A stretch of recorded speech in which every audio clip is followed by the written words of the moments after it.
தேவன் தமது பார்வைக்கு நல்லவனாய் இருக்கின்றவனுக்கு ஞானத்தையும் அறிவையும் இன்பத்தையும் அளிக்கின்றார். பிரசங்கி 2ஆம் அதிகாரம் 26 சொல்லக்கூடிய அழகான வார்த்தைங்க. என் அன்பு சகோதர சகோதரிகளே, ஆண்டவராகிய இயேசு கிறிஸ்து நம்மோடு கூட இருக்கின்றார். நாம் எப்படி ஆண்டவரை பிரியப்படுத்த முடியுமா? முடியாதா? நிச்சயமாக முடியும். வேதாகமத்தில் 3 முக்கியமான வழிகளை போதிக்கின்றது. முதலாவது, நம் விசுவாசத்தினால் அவரை பிரியப்படுத்தலாம். விசுவாசம் இல்லாமல் தேவனுக்கு பிரியமாக இருக்க முடியாது. எபிரேயர் 11ஆம் அதிகாரம் 26 சொல்லக்கூடிய இன்னொரு அழகான வார்த்தைங்க இது. என் அன்பு சகோதர சகோதரிகளே, ஆண்டவர் நாமத்திற்கு சோத்திரம். தினம் ஒரு ஜப வழியாக பேசிக்கொண்டிருப்பது உங்கள் அன்பு சகோதரன் பிரபு. எப்படிங்க இருக்கீங்க? இன்றைய நாள் எப்படிங்க போச்சு? உங்களுக்கு மகிழ்ச்சியாக இருந்தீங்களா? ஞாயிற்றுக்கிழமை எல்லாருமே சந்தோஷமாக இருந்திருப்பீங்க. ஏன்னா இன்றைக்கி லீவு. இன்றைக்கி ஒரு நாள் தான் லீவு. இந்த லீவை நம்ம ஃபேமிலியோடு சந்தோஷமாக என்ஜாய் பண்ணணும்னு நினைப்போம் நிறைய பேர்.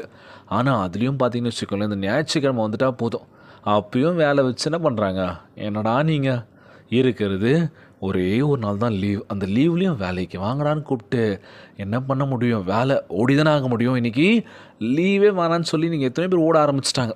காரணம் என்ன? குடும்ப சூழல். எனக்கு லீவு வேணாங்க, நீங்கள் எப்போ வர சொன்னாலுமே நான் பகலாக கூட ஒர்க் பண்ண ரெடியாக இருக்கேன். காரணம், குடும்ப சுமைகள் நிறைய ஆயிடுச்சு. ஏன்னா இன்றைக்கி எவ்வளோ விஷயங்கள், விலைவாசி உயர்வு எவ்வளோ போயிடுச்சு. இதனால் லீவ் எதிர்பார்க்கவே மாட்டேன் பிரதர்.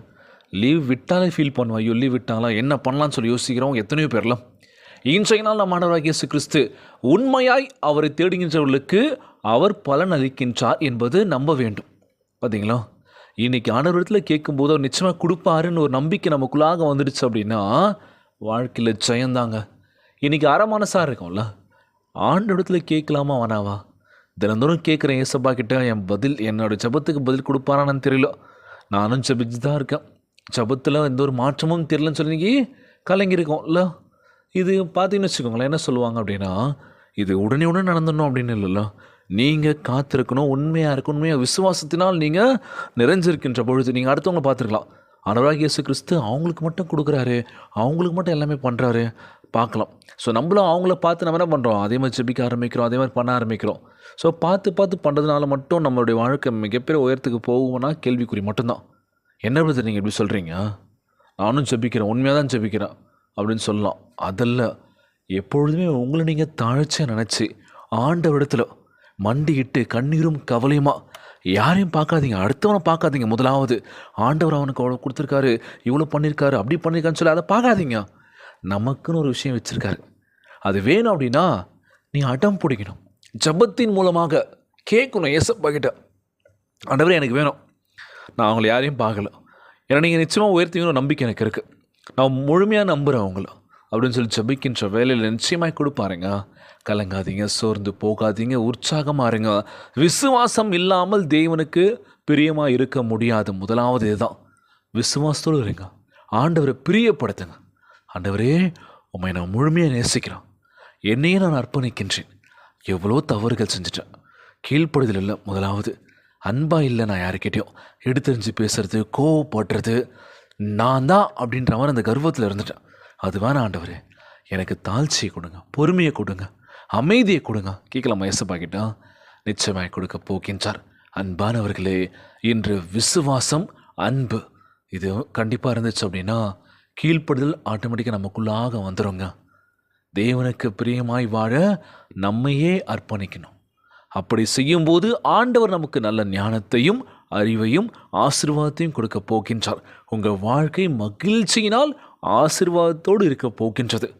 மற்றவர்களையும் மகிழ்ச்சிப்படுத்துங்க, அவங்களும் நீங்கள் சந்தோஷப்படுத்துகின்ற பொழுது அவங்களும் அவ்வளோ ஹாப்பியாக இருப்பாங்களாம். இருண்டு போன வாழ்க்கைக்கு நம்ம ஆண்டவராகிய இயேசு கிறிஸ்து ஒளியாக இருக்க போகின்றார். வெளிச்சத்தை நோக்கி வாங்க, இருட்டில் இருந்ததெல்லாம் போதும். இருள் சூழப்பட்ட நம்முடைய வாழ்க்கையில் ஆண்டவராகிய இயேசு கிறிஸ்து ஒளியை உண்டாக்க போகின்றார். பிரேசலோடு கண்ணீரும் கவனமாக ஜபிக்கிறோம், ஆண்டவரில் கேட்குறோம்ல, கண்டிப்பாக நம் ஜபங்களுக்கு பதிலளிக்க போகின்றார். நம்ம வாழ்க்கையை கட்டி எழுப்ப போகின்றார், பொருளாதாரத்தை உயர்த்த போகின்றார். முதலாவது தேவனை நேசிக்கணும், விசுவாசிக்கணும், அன்பு நிறைந்த இதயத்தோடு ஆண்டவரே உமக்கு முன்பாக நான் ஜெபிக்க வந்திருக்கேன், என் சபை விண்ணப்பங்களை எங்களை ஆசிர்வதிங்கப்பா, பொருளாதாரத்தில் உயர்த்துங்கப்பா, நோய் நொடி இல்லாத ஆரோக்கியமான உடல்நலத்தை கொடுன்னு சொல்லி கேட்கலாமா? அடுத்தவங்க நேசிக்கின்ற அந்த மனசை கொடுங்கன்னு சொல்லி கேட்கலாமா? ஏழை எளிய மக்களுக்கு உதவக்கூடிய நல்ல ஆற்றலை கொடுங்கன்னு சொல்லி கேட்கலாமா? ஆண்டவரே, எங்கள் குடும்பத்தை பார்த்துக்கோங்கப்பா, எங்களை ஆசீர்வதிங்கப்பா, ஒவ்வொரு குழந்தை செல்வங்களை ஆசீர்வதிங்கப்பா, உடல் தெம்பும் வலிமை தாங்கன்னு சொல்லி கேட்கலாமா? இன்றைய நாள் ஜெபம். உலகில் வாழ்கின்ற எல்லாருக்கும் நம்ம ஜெபிக்க போகிறோம். ஜெபத்திற்குள்ளாக பயணிப்போமா? எங்களை மிகவும் அதிகமாய் நேசிக்கின்ற அன்புள்ள ஆண்டவராகிய இயேசுவே, இன்றைய நாள் வாக்குறுதி வசனத்திற்காக நன்றி ராஜா.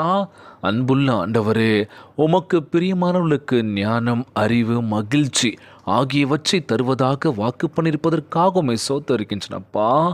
உம்மை முழுமையாய் நம்பவும் ஒருபோதும் வழிகளை விட்டு விலகாமலும் இருக்கும்படி அசையாத விசுவாசத்தினால் எங்கள் உள்ளத்தை நிரப்புவீராக ராஜா. நன்மை செய்யவும் நீர் எங்களுக்கு கொடுத்துள்ள வரங்களை, தாளந்துகளை, ஆசீர்வாதங்களை பகிர்ந்து கொண்டு மற்றவர்களுக்கு ஆசீர்வாதமாக விளங்கவும் எங்களுக்கு உதவி செய்திட வேண்டும் என்று கேட்குறேன்ப்பா. சந்தோஷத்துடன் தங்கள் பெற்றோர்களுக்கு கீழ்ப்படிந்து எல்லா விதத்திலும் உம்மை கனப்படுத்த ஒவ்வொரு பிள்ளைகளையும் பலப்படுத்துங்க ராஜா. எங்கள் வழியில் காணப்படும் எல்லா தடைகளையும் அகற்றி உம்மிடம் அர்ப்பணிப்போடு இருப்பதற்கான பலனை அருள செய்வீராக. மகிமைக்கென்று எங்கள் வாழ்க்கை கனி கொடுப்பதாக விளங்க வேண்டும் என்று செபிக்கிறோம்ப்பா.